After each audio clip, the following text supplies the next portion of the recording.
Buenos días, compañeros y profesor. El día de hoy les voy a exponer sobre la suite barroca del Cascanueces de Tchaikovsky. Voy a iniciar esta presentación presentando a Tchaikovsky, que nació el 7 de mayo de 1840 y murió el 6 de noviembre de 1893. Fue el compositor ruso más popular de la historia. Aunque se formó originalmente en Derecho, su vocación musical lo llevó a ser parte de la primera generación del Conservatorio de San Petersburgo, y su obra se destacaba por sus melodías expresivas y su orquestación colorida. Desde la belleza del Lago de los Cisnes hasta las encantadoras melodías del Cascanueces, su música fluyó entre las tradiciones folclóricas rusas y las influencias occidentales, creando un sonido único e imperecedero. El genio de Tchaikovsky no solo transformó el panorama de la música rusa, sino que también resonó en todo el mundo, consolidando su lugar como uno de los compositores más queridos e influyentes de la historia. En cuanto a su formación y carrera, él trabajó brevemente como funcionario, pero realmente su vocación era la música, porque su madre era pianista. Entonces, a los 22 años ingresó al recién inaugurado Conservatorio de San Petersburgo para estudiar música, y más tarde se convirtió en profesor en el Conservatorio de Moscú. Esta siempre fue su vocación, y mientras estudió para ser funcionario, él en sus tiempos libres aprovechaba la música. En cuanto a sus obras maestras, él es mundialmente célebre por sus ballets, especialmente El Lago de los Cisnes, La Bella Durmiente y El Cascanueces. Y su legado también incluye sinfonías, óperas, como por ejemplo Eugenio de Onegin y la obertura Romeo y Julieta. Su fallecimiento fue en San Petersburgo el 6 de noviembre de 1893 a causa de la cólera. Ahora voy a mencionar algo sobre el contexto histórico. El Cascanueces fue un ballet en 2 actos con música de Tchaikovsky y coreografía original de Marius Petipa y Lev Ivanov, estrenado en el año 1892 en el Teatro Mariinsky de San Petersburgo. Narra la historia de Clara, una niña que recibe un cascanueces de juguete en Navidad que cobra vida y la lleva a un mundo mágico. El origen de esta obra proviene del cuento oscuro y fantástico El Cascanueces y el Rey de los Ratones, publicado en el año 1816 del escritor prusiano Hoffmann. Sin embargo, la versión que llegó al ballet fue una adaptación más dulce e infantil, escrita por el autor francés Alejandro Dumas en el año 1845. Tchaikovsky compuso la partitura entre el año 1891 y 92, integrando elementos sinfónicos profundos con texturas ligeras y de fantasía. Voy a mencionar algunas características que considero relevantes, como por ejemplo la implementación de un instrumento recién inventado en París y que el compositor descubrió, llamado la celesta. Este lo incorporó en la danza célebre de la Hada del Azúcar y su sonido etéreo y cristalino revolucionó la instrumentación orquestal de la época. Además, contaba con diversidad orquestal, porque la obra utiliza una paleta de colores rica, incluyendo arpas, panderetas, cascabeles y otros instrumentos de percusión para crear atmósferas mágicas. Y por último, el carácter de las danzas, ya que el segundo acto incluye un desfile de danzas tradicionales de diferentes partes del mundo, como lo son la danza española, árabe, china y rusa, reflejando la fascinación europea del siglo XIX por el exotismo y el folclore. Esta suite se publicó el 18 de diciembre del año 1892 en San Petersburgo. Fue considerado un fracaso por la crítica y el público de la época, quienes encontraron la coreografía confusa y la trama desarticulada. La obra se mantuvo casi en el olvido hasta mediados del siglo XX y fue en el año 1940 cuando Disney la impulsó en una película de fantasía que incluyó fragmentos de la suite de El Cascanueces, popularizando su música en el occidente. Ya con el tiempo fue consagrada como una tradición navideña, cuando un coreógrafo llamado George Balanchine estrenó su propia versión con el New York City Ballet en el año 1954, y su éxito cimentó esta obra como una tradición navideña global, convirtiéndola en uno de los ballets más representativos del mundo. Ahora voy a adentrarme en el nacionalismo ruso, para que podamos entender cuáles fueron las influencias de esta suite. El nacionalismo musical ruso en el siglo XIX fue un movimiento impulsado por el deseo de crear una identidad sonora propia, libre de los cánones tradicionales de Europa Occidental. En el centro de este movimiento se encontraba el grupo de Los Cinco, donde estaban Malakirev, Cui, Borodin, Murgovsky y Korsakov. Durante la época de Tchaikovsky, la escena musical rusa estaba dividida por una gran tensión ideológica y cultural, es decir, habían dos visiones musicales de Rusia en este entonces. Estaban los nacionalistas, que eran conformados por los cinco, y los académicos cosmopolitas, al que pertenecía Tchaikovsky. Los nacionalistas procedían en su mayoría de entornos aficionados y militares. Estos rechazaban la educación académica formal europea y buscaban la verdadera alma rusa a través de la recopilación de cantos populares, del folclore, el uso de escalas modales y también la inspiración en leyendas y la literatura eslava. En cambio, los académicos o cosmopolitas eran liderados por figuras como Rubinstein y el propio Tchaikovsky y defendían la necesidad de una formación rigurosa en conservatorios con bases sólidas en la música occidental, sin dejar de lado la esencia rusa. Tchaikovsky tenía una formación clásica tradicional, por lo que nunca encajó por completo en el círculo cerrado de los cinco. Su música era mucho más universal, cosmopolita y arraigada en el romanticismo europeo. Sin embargo, la línea entre ambos mundos no era tan rígida y él logró absorber gran parte del espíritu nacionalista. Él lograba asimilar la esencia del folclore y lo adaptaba a las formas sinfónicas clásicas occidentales. Compuso obras de fuerte carga nacional como la Obertura 1812, que conmemoraba la defensa rusa contra Napoleón, su Sinfonía número 2 subtitulada Pequeña Rusia, por usar temas ucranianos, y sus inmortales ballets basados en cuentos y leyendas eslavas como El lago de los cisnes o El cascanueces. Había un respeto mutuo, pero distante, a pesar de las críticas iniciales de los cinco, hacia la respuesta de la occidentalización de Tchaikovsky. Pero hace un tiempo después, el líder del grupo, Balakirev, llegó a reconocer el genio y el trabajo de Tchaikovsky tras quedar fascinado por la partitura de Romeo y Julieta. Ahora voy a hablar sobre la suite barroca para dar un contexto un poco más amplio y luego poder entender la contextualización y el análisis de nuestra suite, el Cascanueces. La suite barroca tradicional es una composición musical instrumental que agrupa varias piezas breves basadas en danzas de la época. Todos los movimientos comparten la misma tonalidad, pero contrastan entre sí por su ritmo, compás y tempo. La suite barroca se debe a Froberger y se basa en una sucesión de movimientos moderados, lentos, alegres y rápidos. Cada danza es binaria y la estructura más frecuente de esta suite barroca es alemande, curante, sarabande y giga, aunque podría existir un preludio antes del alemande y una adhesión de danza entre la sarabande y la giga que puede ser un minuet, una bourrée o una gavota.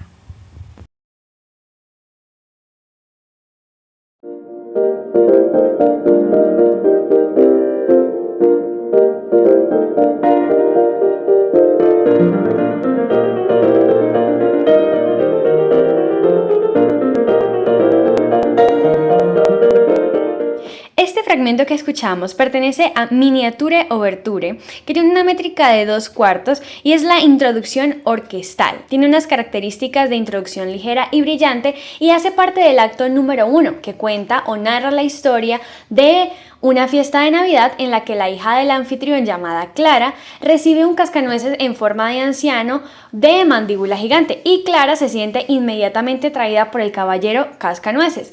Se angustia cuando el muñeco se rompe y es incapaz de dormir durante la noche, entonces por esta razón entra a su cuarto a ver a su amigo herido y descubre que él y todos los juguetes han cobrado vida. Entonces esta es la sensación que Tchaikovsky quiere dar a reflejar en este fragmento.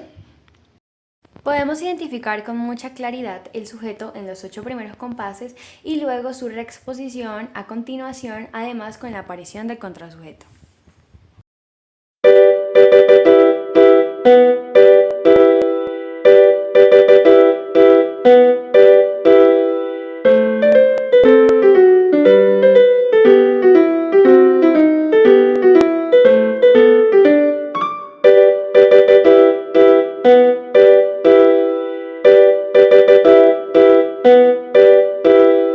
Este Este fragmento que acabamos de escuchar pertenece al segundo movimiento, la marcha, con una métrica de 4/4 y con un ritmo militar elegante, donde representa la aparición del ejército de ratones y el cascanueces que dirige a los juguetes contra el enemigo roedor con una impresionante música de guerra de cuento de hadas. Haciendo acopio de valor, Clara mata al rey con un zapatazo y con esa victoria el cascanueces se transforma en un apuesto príncipe que se lleva a la niña con él a un bosque iluminado por la luna y los copos de nieve que bailan a su alrededor, al compás de los suspiros sin palabras de las voces de los niños. En este fragmento también podemos identificar con mucha claridad cuál es el sujeto, cuál sería el contrasujeto y dónde se repiten. Normalmente en esta obra la repetición es exactamente igual o se cataloga como una reexposición exacta.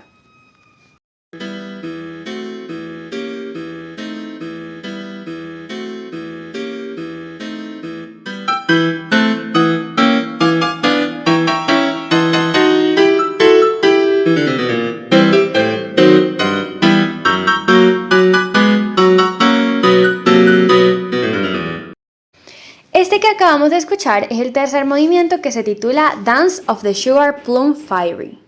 Con una métrica de 2/4, es una danza de carácter y acá Tchaikovsky había descubierto un nuevo instrumento en París llamado la celesta y fue una innovación para dar ese sonido de espacio mágico y fue una innovación para la época. Entonces la parte aguda de este movimiento es interpretado por la celesta, que toma protagonismo precisamente en el sujeto que se repite y se reexpone, donde lo podemos identificar en el tan tan tan tan tan tan.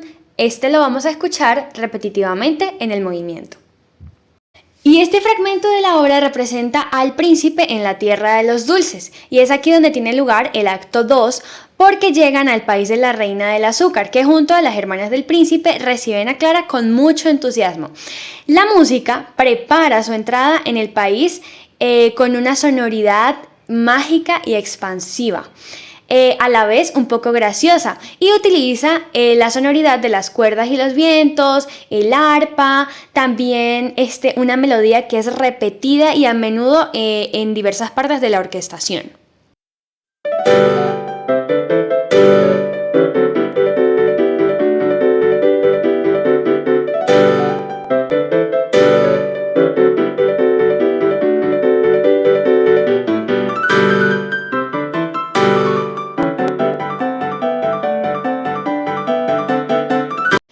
Esto que acabamos de escuchar es el cuarto movimiento titulado Russian Dance, inspirado en el trepat, que es una danza folclórica rusa. Es rápida y tiene una métrica de 4/4. Hace representación a un estado animado que además inicia con trompetas y un ritmo de chasquidos de las castañuelas.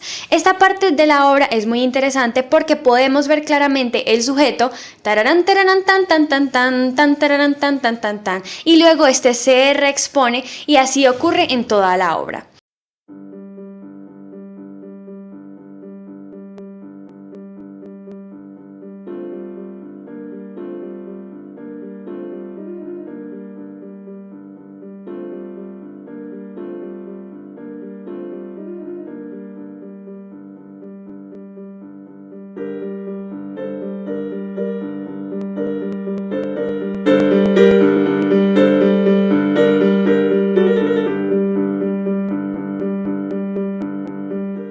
Este sería el quinto movimiento titulado Arabian Dance, con una métrica de 3/8. Es una danza exótica, con un ambiente diferente, donde Tchaikovsky se vuelve un poco más meticuloso con la utilización de los vientos maderas y los violines, que presentan una melodía lánguida que se balancea primero con un acompañamiento oscilante en las cuerdas bajas y luego con un bajo que es muy persistente.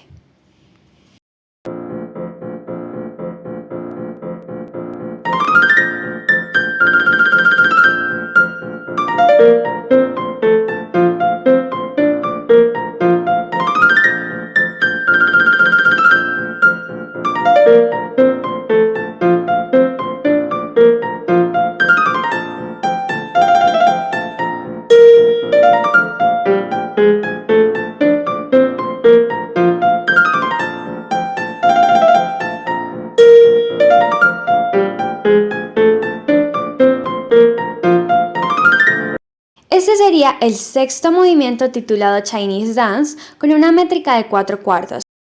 Es una danza de carácter oriental, ligero y staccato, y representa la inclusión de flautas y el piccolo en una pintoresca y ornamentada melodía que ocupa un registro sumamente alto y que es persistente en la figura de acompañamiento con una armonía en los fagotes. Esto lo podemos identificar, esta melodía que hacen las flautas y los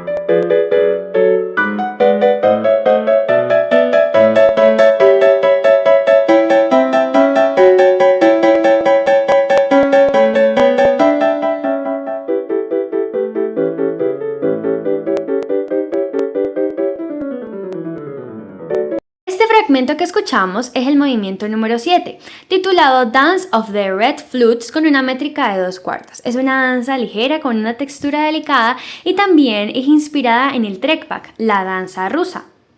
Es importante mencionar que este es el terreno de Tchaikovsky y por eso él utiliza los recursos de la música que conoce desde sus raíces para ayudar a la mente y a la vista a asombrarse con las figuras rusas que se interpretan en el ballet, que arremolinan, saltan y patean con furioso abandono.